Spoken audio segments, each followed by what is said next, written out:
नमस्कार, बहुत स्वागत है आपका। आपके साथ मैं हूं मृदुल शर्मा और मेरे साथ हैं मेरी साथी महिमा ढोंडियाल। और आज हमारे साथ स्टूडियो में मौजूद हैं सुधांशु मित्तल जी। पहले तो बहुत बहुत स्वागत है आपका। बहुत धन्यवाद आपका, आपने बुलाया उसके लिए आभार आपका। और आज सुधांशु जी, महिमा, हम देखते आए हैं कि भारत गांव में बसता है और गांव की मिट्टी से भारत के कई खेल हैं जो आज पूरे विश्व भर में परचम फैला रहे हैं, एक नए आयाम पर पहुंच रहे हैं।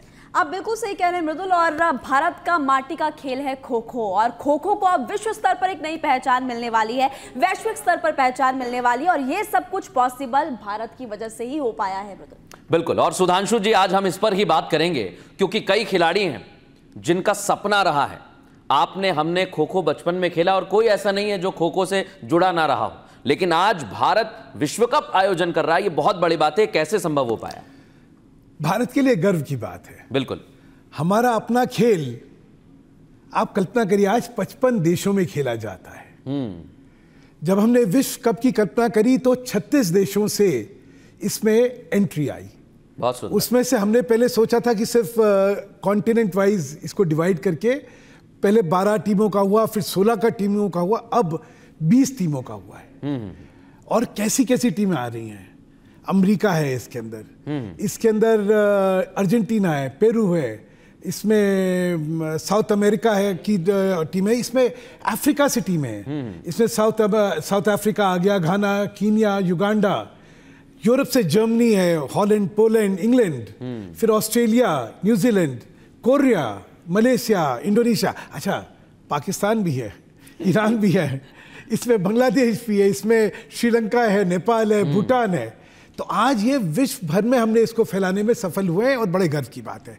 हिंदुस्तान की माटी की जो सौंधापना है वो पहले तो मैट तक पहुंचा, अब विश्व में वो सौंधापना फैल गया है। इसका मुझे बहुत ही एक अंदर से एक गर्वीय सुखद अनुभव भी है। यानी कि जो बच्चा गांव में पहले टूर्नामेंट खेला करता था, खो खो खेला करता था, अब वो फ्यूचर के तौर पर खो खो को देख सकता है। सुधांशु, आज उसकी आंख में एक स्वप्न आ गया है। वो देख रहा है कि 2032 या 2036 में ओलंपिक में भी वो जा सकता है। क्यों? क्योंकि आज जैसे मैंने कहा 55 देशों में है, अगली साल तक हम 90 देशों तक हो जाएंगे। 90 देशों तक।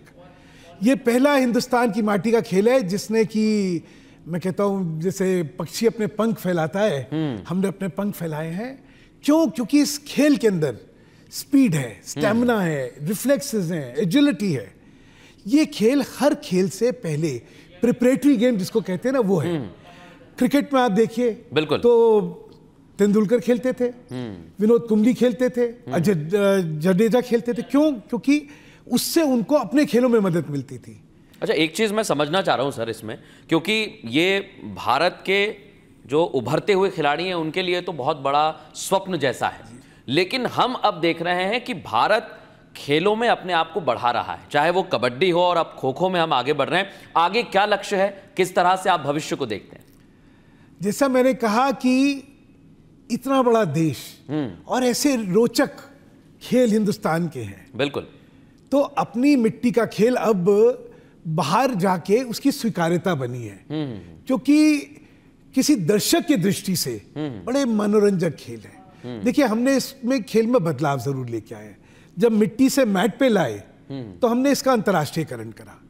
हमें यह था कि ये वैसा खेल होना चाहिए जो किसी भी अंतर्राष्ट्रीय खेल के मुकाबले इसमें मनोरंजक हो, इसमें हर वो एलिमेंट हो जो इस खेल को अंतर्राष्ट्रीय स्तर पर सक्सेसफुल कर सकता है। और मुझे गर्व से कहना पड़ता है कि हम उस मामले में सफल हुए हैं। इसमें अगर स्पेक्टेटर एक्सपीरियंस आप देखें तो बहुत ही फिनोमिनल एक्सपीरियंस है।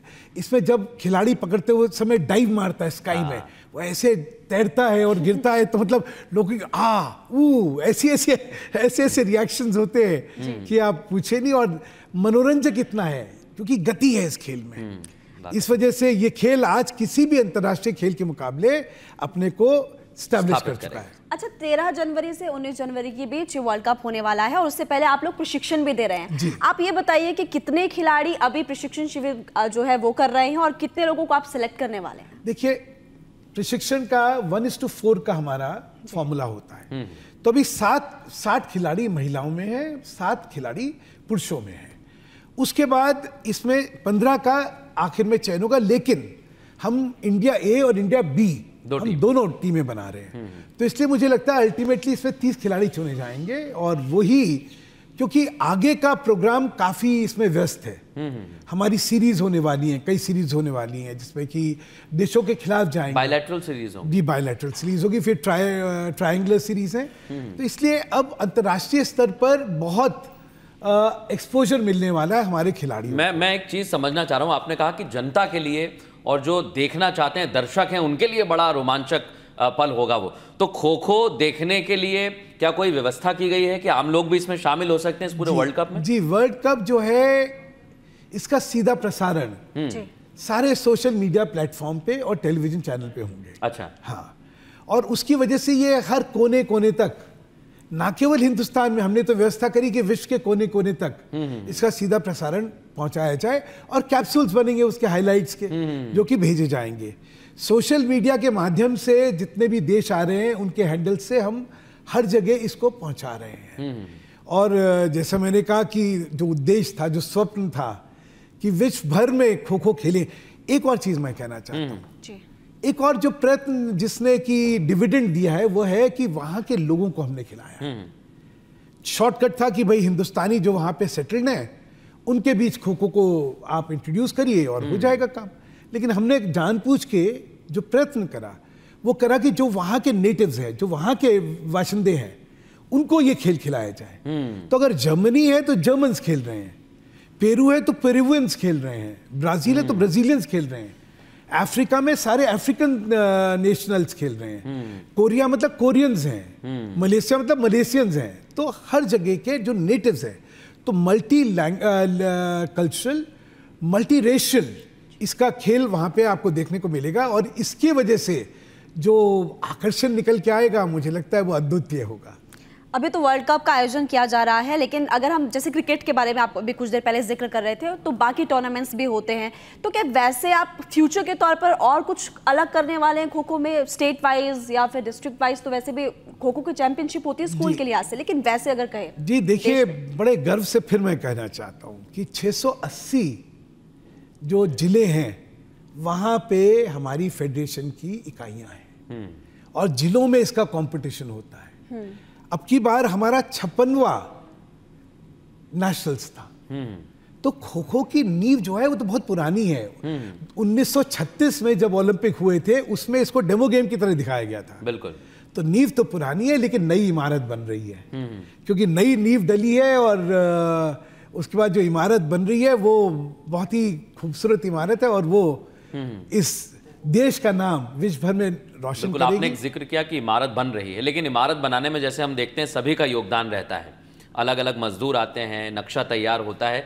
क्या खो खो वर्ल्ड कप के लिए भी इसी तरह से भारत सरकार ने, खेल मंत्रालय ने कितना सहयोग किया है? और मैं ये भी जानना चाहता हूं कि आने वाले समय में आप कैसे दूसरे खेलों के खिलाड़ियों को भी इसमें जोड़ेंगे ताकि इसे और प्रोत्साहन मिले? पहली बात तो यह है कि ये भारत का अपना खेल है। बिल्कुल। तो इसलिए हर खिलाड़ी इसको अपना खेल मानता है। अभिनव बिंद्रा हैं, वो इसकी जो आयोजन समिति है उसके सदस्य हैं। वो कहते हैं हमारा खेल है, हमारा खेल। जसपाल राणा है, वो कहते हैं हमारा खेल है। जितने भी खिलाड़ी क्रिकेट के हों, किसी भी क्षेत्र के हों, सब इसको भारत का अपना खेल कह के एंडोर्समेंट हमें भेज रहे हैं। अच्छा, फिल्म जगत से आर्टिस्ट है, किसी ने 1 रुपया नहीं लिया। सबने कहा भारत का अपना खेल है, विश्व कप हो रहा है, इसलिए हम अपना सहयोग देंगे। और इसीलिए आज मीडिया आप लोगों ने बुलाया, कितना बड़ा सहयोग है हमारे लिए। हमारी बात, हमारी उपलब्धियां, हमारे भविष्य की कल्पनाएं जो है आज देश भर में आपके माध्यम से पहुंचेंगी। तो इसको, अपने देश के खेल को आज देश आगे बढ़ाने में अग्रसर हो रहा है। हिंदुस्तान की सरकार ने, केंद्र सरकार ने बहुत मदद करी है। ये प्रधानमंत्री मोदी जी का स्वप्न था। अपनी मन की बात में उन्होंने कई बार जिक्र करा कि भाई हमारे देश के खेल विश्व भर में क्यों नहीं जाएं? हम बाहर के खेल खेलते हैं, बाहर वाले भी तो हमारे खेल खेले, और क्यों नहीं ओलंपिक में, क्यों नहीं एशियन गेम में? बहुत तेजी है। मैंने जैसे कहा, इतना मनोरंजक खेल है कि जो देखता है उसके बाद इसका दीवाना हो जाता है। तो हिंदुस्तान की सरकार ने बड़ी मदद करी है, अलग अलग राज्यों से हमें बहुत समर्थन मिला है। इसलिए मैं कहूँगा कि देश ने, हर वर्ग ने देश के इस खेल को आज वहाँ तक पहुँचाने में मदद करी जहाँ हम जा रहे हैं। और क्योंकि हम लगातार फ्यूचर की बात कर रहे हैं, हम खो खो की बात कर रहे हैं, और एक समय था जब ये कहा जाता था कि पढ़ोगे लिखोगे तो बनोगे नवाब, खेलोगे कूदोगे तो हो जाओगे खराब। लेकिन आजकल हम देख रहे हैं कि जो बच्चे हैं, जो फ्यूचर है, जो यूथ है, लगातार खेलों में आगे बढ़ रहा है। अब अगर स्टेट वाइज हम बात करें, क्योंकि मैं देख रही थी हिसार के बच्चे भी अभी आपके इसमें आए हैं प्रशिक्षण शिविर में, इसके अलावा उत्तराखंड के बच्चे भी हैं, तो आप लोगों ने सिलेक्शन कैसे किया और कैसे उन्होंने आपको कॉन्टेक्ट किया? ये जो सिलेक्शन का बेसिस था वो था जो हमारा नेशनल्स हुआ था जी, 56वां नेशनल्स है, उसमें खिलाड़ियों के प्रदर्शन के हिसाब से करा था। उसके अलावा जो पिछली बार एशियन चैंपियनशिप हुई थी उसमें जो कैंप लगा था उसके खिलाड़ी इसमें है। देखिए, इसमें दो चीज़ें रखी जाती, एक तो जो सर्वश्रेष्ठ खिलाड़ी होते हैं, फिर क्योंकि ये हिंदुस्तान की टीम है, भारत की टीम है, तो क्षेत्रीय प्रतिनिधित्व भी देखा जाता है। जैसे अब आप सोचेंगे कश्मीर के, जम्मू से नहीं, कश्मीर वैली से भी बच्चे हैं इसमें, नॉर्थ ईस्ट से भी बच्चे हैं इसमें, साउथ के भी बच्चे हैं, ताकि जो टीम बनेगी वो हिंदुस्तान की टीम बने। हर व्यक्ति को लगे कि मेरा प्रतिनिधित्व भी है, मैं भी इसका अंग हूं। इस हिसाब से ये सारा करा जा रहा है, और इससे बड़ी नवीनताएं हैं इस सारे उसमें। ये बहुत अच्छी बात है, और मैं जिक्र करना चाहूँगा उन छोटे ज़िलों का, क्योंकि हम भी जब स्कूल में थे तो हमें भी मौका मिला खो खो खेलने का, लेकिन उस समय सुधांशु जी सुविधाएं नहीं थी इतनी। अब क्या लगता है आपको कि इस तरह का वर्ल्ड कप अगर भारत में हो रहा है तो आने वाले भविष्य में हम सुविधाओं को भी सुधार पाएंगे और नए नए खिलाड़ी यहाँ पर जुड़े खो खो से? इसके लिए क्या कोई आगे भी लीग चलाने की तैयारी है, या कोई ऐसा आपका प्रोग्राम है जो नए खिलाड़ियों को जोड़ेगा? देखिए, एक हमारी लीग चलती है जिसका नाम है अल्टीमेट खो खो। अल्टीमेट खो खो, हाँ। जिला स्तरीय होती है? नहीं, वो राष्ट्रीय स्तर की है, और उस लीग की जो व्यूअरशिप है वो 229 मिलियन, मतलब 22.9 करोड़ एंगेजमेंट थी उसमें। तो इतनी प्रसिद्धि जिसको कह रहा हूँ इस खेल को मिल रही है। हमारा सारा जो सोच है उसमें गांव तक हर व्यक्ति को जिसको खो खो में इंटरेस्ट है उसका हम लोग रजिस्ट्रेशन कर रहे हैं। आज के दिन ये प्रोग्राम चल रहा है, जब तक कि वर्ल्ड कप होगा 10 लाख से ज्यादा रजिस्ट्रेशन हो चुकी होगी, और फिर उनको खिलाने की व्यवस्था की जाएगी। मैं एक चीज यहाँ और कहना चाहता हूँ, क्योंकि आपने कहा खेलोगे कूदोगे होगे खराब, पढ़ोगे लिखोगे बनोगे नवाब। पुरानी कहावत है। अब ये कहावत उल्टी हो रही है। अब ये है खेलोगे कूदोगे बनोगे नवाब। क्यों? क्योंकि 3000 सरकारी नौकरियां खो खो के खिलाड़ियों को मिली। मुझे लगता है सर आपको इस पे थोड़ा सा और हमारे दर्शकों को बताना चाहिए, क्योंकि नए बच्चे हैं सर, वो गेम्स में आते हैं, कभी कभी उनके परिवार वाले बोलते हैं कि आपका भविष्य क्या होगा, भाई नौकरी कैसे मिलेगी, तो उनके लिए क्या व्यवस्था है, आप विस्तार से बताइए। आज भविष्य खिलाड़ियों का बहुत उज्जवल हो गया है। देखिए, खेल कोटे में खो खो को सरकार ने इंक्लूड कर लिया। उसका नतीजा ये हुआ कि चाहे इनकम टैक्स हो, कस्टम्स में हो, पोस्टल सर्विसेज हो, रेलवे हो, हर जगह जो खेल कोटे की नौकरियां थी उसमें खो खो को मिलने लगी। अब तक 3000 खिलाड़ी खो खो के सरकारी नौकरियां पा चुके हैं। बहुत बड़ी बात है। इसके साथ साथ कॉलेज एडमिशन, दिल्ली विश्वविद्यालय में अभी जो है 5-6 दिन पहले स्पोर्ट्स कोटे की जो सीटें हुई, वो इतनी बड़ी संख्या में स्पोर्ट्स कोटा की सीटें हैं खो खो की कि मुझे लगता नहीं उतने खिलाड़ी भी पहुंच पाएंगे वहां पे, क्योंकि सब जो है इतने हो गए।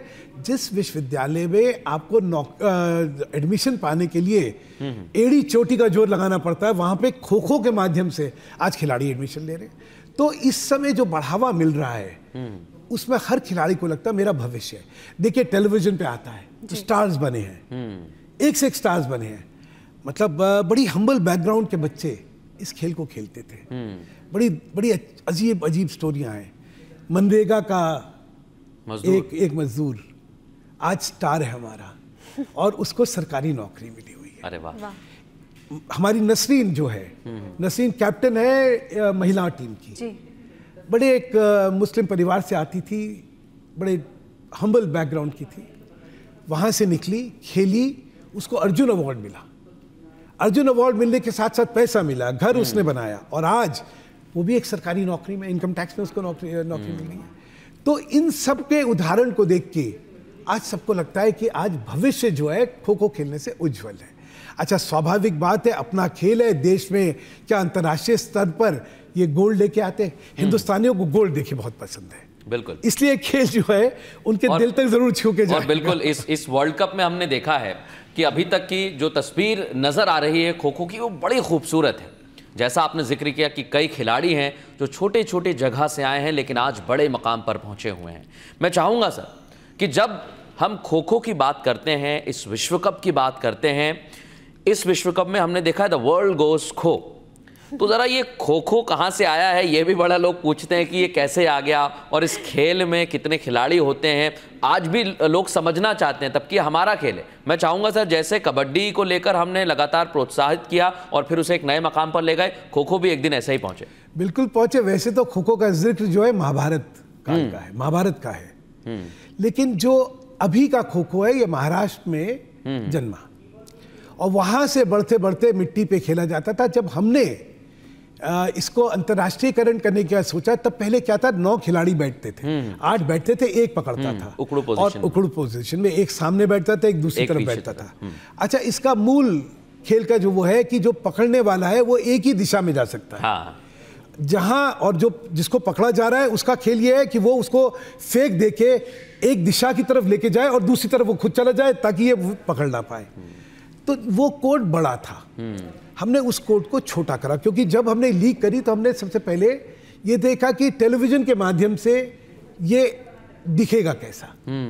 बड़ी मेहनत हुई है इसमें। हाँ। मैंने कहा अंतर्राष्ट्रीयकरण करने में बड़ी मेहनत हुई है, तो लगा कि इतना बड़ा कोड जो है वो उस खेल की स्पीड को और उसके इमोशन को कैप्चर नहीं कर पा रहा है, तो उसको छोटा करा गया। उसमें 9 खिलाड़ी की जगह उसको 7 खिलाड़ियों का बना गया। फिर इसके रूल्स जो है चेंज करे गए। इसमें जैसे अर्ली राइज का एक रूल होता है। हाँ। कि भाई आप जल्दी खड़े हुए थे तो उसकी वजह से खेल रुक जा रहा था बार बार, तो हमने कहा कि भाई अगर हाथ और पैर दोनों जमीन पे हैं तो अर्ली राइज नहीं है, उससे जो है खेल अब फास्ट हो गया। हाँ। एक और जो चीज़ है, नई चीज़ हमने करी, वजीर, वो हिंदुस्तान का कॉन्सेप्ट है, तो हमने इसमें एक वजीर का एक नया कॉन्सेप्ट दे दिया इस खेल में। उसमें वजीर वो व्यक्ति है जो जब चेज कर रहा है, पकड़ने जा रहा है, तो वो दोनों तरफ जा सकता है। बाकी खिलाड़ी सिर्फ एक तरफ जा सकते हैं, वजीर दोनों तरफ जा सकता है और इस वजह से फटाफट वो पकड़े जाते हैं। तो इसलिए गेम में गति आ गई है और गेम में बड़ा मनोरंजक हो गया है। अच्छा, एक और चीज़ मुझे पूछनी है, क्योंकि शिविर आप लोग लगा रहे हैं, उसमें क्या पोल डाए हम बचपन में खेला करते थे, उसमें फाउल भी हो जाता था कभी कभी, जिगजैग रनिंग, ये सब आप लोग बता सारी चीज़ें बताते हैं, उनकी परिपक्वता है। इसमें एक चीज़ और मैं कहना चाहता हूँ, हम लोगों ने स्पोर्ट्स साइंसेस पे बहुत ध्यान दिया है। हमने फिजियोलॉजी, साइकोलॉजी और न्यूट्रिशन, इन तीनों का जो मिश्रण है उससे अपने खिलाड़ी तैयार करे हैं। हमने नए सूट्स जो हैं डेवलप करे हैं, जिसकी वजह से हर खिलाड़ी का 3D मैपिंग हो रहा है उसकी पूरे मूवमेंट का।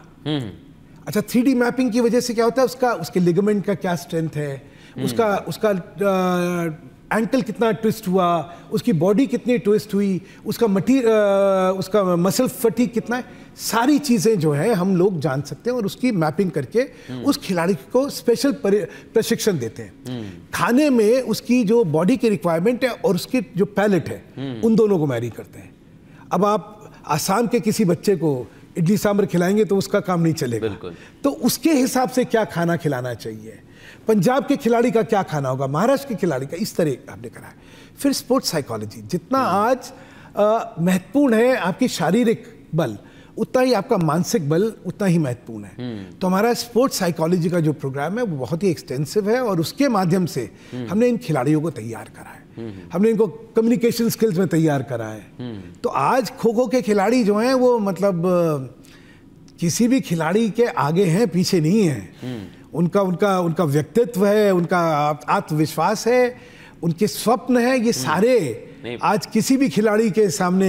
मैं बिल्कुल इस बात को आगे बढ़ाते हुए ये कहना चाहता हूं कि सर, हमारे भारत का खेल है, मिट्टी से आया है, तो मिट्टी में रहने वाले खिलाड़ी और ऊंचाइयों पर पहुंचे, यही हमारी तो कामना है। लेकिन सर, एक बात और मैं कहना चाहूंगा कि खेलों से खिलाड़ियों को प्रसिद्धि मिलती है, लेकिन खिलाड़ियों के अलावा अब खेल को प्रसिद्धि और समृद्धि कैसे मिलेगी, इस दिशा में अब कैसे कार्य किए जा रहे हैं? क्योंकि आपने ओलंपिक संघ के साथ भी कार्य किया है, तो आने वाले सालों में क्या हम और इसमें सुधार देख सकते हैं? क्या इस दिशा में और कार्य किए जा रहे हैं? देखिए, भारतीय ओलंपिक संघ का बड़प्पन है, उन्होंने हमें अडॉप्ट करके इस आयोजन में अपना पूरा सहयोग दिया है जी, जिसके के लिए हम बड़े आभारी हैं उनके। दूसरा, इस आयोजन के बाद European championship, African championship, Asian cup तो होता ही है हमारा। अब एकदम से पूरा ग्लोब जो है उसमें मल्टी इंटरनेशनल इतने चैंपियनशिप होने वाली हैं कि जिससे खो खो अपने आप में फाइनेंशियली और पार्टिसिपेटरी दोनों दृष्टि से बहुत ही परिपक्व हो जाएगा। स्वाभाविक है, देखिए जो दिखता है उसके पीछे लोग आके खड़े हो जाते हैं। बिल्कुल। तो स्पॉन्सरशिप के लेवल पे जहां ये अभी वर्ल्ड कप में हमें स्पॉन्सरशिप अच्छी मिल रही है, और जैसे ही लोगों को लगेगा कि अंतर्राष्ट्रीय स्तर पर इसकी मान्यता हो रही है और ये दिख रहा है, वैसे बड़े बड़े ब्रांड्स आके इसको अडॉप्ट करेंगे। ना केवल हिंदुस्तान में, ये ग्लोबली इसको बड़ा, इसके पीछे बड़ा एक समर्थन मिलेगा। और हिंदुस्तान का खेल इस समय, मैंने जो कहा कि अब जो जिस तरह फैल रहा है, ये ग्लोबली अपने आप को एक बड़े ऊंचे स्तर पे लेके जाएगा। देखिए, एशिया में हमें ऑलरेडी रिकॉग्नाइज कर रखा है गेम ऑफ एशिया, और जैसे मैंने कहा हमारा उद्देश्य ये है, हमारे सारा एंडेवर है कि भाई 2030 के एशियन गेम में हमें इंक्लूड करा जाए, जो मुझे लगता है जिस गति पे खो खो जा रहा है हो जाएगा। हमारा उद्देश्य है 2032 का कि ओलंपिक में हमारा आना चाहिए, क्योंकि 90 देश अगर अगले साल तक हो जाएंगे और 75 क्वालिफाइंग देश होते हैं, तो मुझे लगता है इसकी गेम को देखते हुए हम उस उद्देश्य में भी सफल हो पाएंगे। आज एक नई शुरुआत हुई है, ये प्रथम विश्व कप हो रहा है, एक नया आयाम विश्व के सामने पेश हुआ है, और हिंदुस्तान के खिलाड़ी तो आज उनकी अगर खुशी का आलम पूछे तो उसको बयान करना बहुत मुश्किल है, क्योंकि कभी उन्होंने सोचा नहीं था, उनको लगता ही नहीं था कि विश्व स्तरीय इतना बड़ा आयोजन होगा। देखिए, हमने टेक्नोलॉजी पे बहुत ध्यान दिया है। हमारी जो ऐप इस खेल को लेके आ रही है वो बड़ी गजब की है। अभी तक जितनी ऐप्स आई हैं वो गेम्स में इंफॉर्मेशन सिस्टम्स थे, हमारी पूरा गेम्स मैनेजमेंट सिस्टम है, हमारा पूरा गेम का आयोजन पेपरलेस है। अच्छा, हाँ, सारा इस ऐप पे, हाँ, इंडिया को बढ़ावा देना, मतलब डिजिटल इंडिया को, मेरे ख्याल प्रधानमंत्री के जो स्वप्न है, उस स्वप्न के साथ हम लोग जुड़े हुए हैं, उनको साकार करने में हम लोग पूरी तरह अग्रसर हैं। ये पूरा खेल बिना पेपर के होगा, क्योंकि इस सारे में इतना ज्यादा एडवांस टेक्नोलॉजी का इस्तेमाल करा जा रहा है कि ये अपने आप में एक बेंचमार्क होगा, जैसा मैंने कहा। क्योंकि इस वक्त आपको पूरे देश का जो यूथ है वो देख रहा है, और आपने अभी भी कहा कि खो खो को एक नई पहचान मिल रही है, वैश्विक स्तर पर पहचान मिल रही है, तो यूथ को आप क्या संदेश देना चाहेंगे? यूथ से कहना चाहूंगा, खो खो खेलो, आपका अपना खेल है, इसके साथ जुड़िए, इसमें भविष्य है, इसमें स्वप्न है, और इसमें देश का मान और सम्मान है। अगर आप जुड़ेंगे तो विश्व जुड़ेगा, और हम लोग इस आयोजन को ना केवल सफल बनाएंगे, इसको गली गली, कूचे कूचे, मोहल्ले मोहल्ले, गांव गांव तक ले जाने में सफल होंगे। कैसे जुड़ सकते हैं नए खिलाड़ी, सुधांशु जी? क्योंकि अब जो खिलाड़ी यहाँ तक पहुँच चुके हैं, उनके पीछे भी एक अलग पीढ़ी, नई पीढ़ी आना चाहती है, जो खेलना चाहती है, इस तरफ अग्रसर होना चाहती है, तो वो कैसे जुड़ सकते हैं? उनके लिए क्या प्लान्स हैं? इसके लिए हमारा जो रजिस्ट्रेशन है उसमें ये जाके अपने को रजिस्टर करवाएं। तो हमारी जितनी लोकल ऐप पर ही मिलेगा? जी, हमारी ऐप पे भी है, हमारी वेबसाइट पे भी है, और इससे क्या होगा कि हमारे खिलाड़ी और जो ये नए बच्चे आ रहे हैं, इनके बीच में समन्वय हो जाएगा। हमारे तो सारा उद्देश्य है कि भाई टैलेंट हंटिंग करो, और देखिए हमने क्या करा है, 6ठी से 8वीं के खिलाड़ी बच्चे, 8वीं से 10वीं के बच्चे, 10वीं से 12वीं के, इससे फिटनेस भी इंप्रूव होती है, इससे फिटनेस होगी, इनकी जो मानसिक वो उत्साह जो है वो दूसरे स्तर का होगा, इनका आत्मविश्वास जो है वो दूसरे स्तर का होगा।